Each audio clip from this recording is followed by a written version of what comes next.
চান করে এসে আগে আমি তাড়াতাড়ি ছোদ্দাকে ফোন করি, কারণ ও গেছে ঘুরতে। তাই আমিও রেডি হয়ে ওর জন্য অপেক্ষা করি। আর অপেক্ষা করারও কিন্তু একটা কারণ আছে। তারপর অনেকক্ষণই হয়ে গেল কিন্তু ও এখনও আসেনি। তাই ভাবলাম একবার না হয় রাস্তার ধারটা গিয়েই দেখি। আসলে কি বলতো, ছোদ্দার সাথে আমি 2-3 সপ্তাহের মতো একটা কারণে কথা বলি না।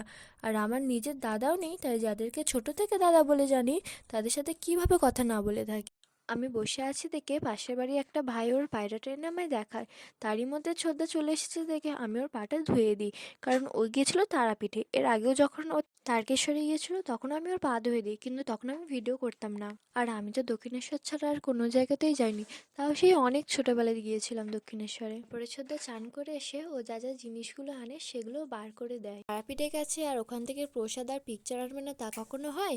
তাই প্রসাদ, পিকচার আরও অনেক কিছু এনেছিল। আর এই পিকচারটা দেখো কত কিউট, এটা কিন্তু আমার দারুণ লেগেছে। আর এটার নাম আমি জানি, কিন্তু এটার নাম ঠিক আমি ভুলে গেছি। আর টাকা তো আনবেই। আর আমি তো ঢাকাটা পরেও নি। আর এই দেখো আমি ভিডিও করছি বলে ছোটে কিভাবে চেয়ে আছে।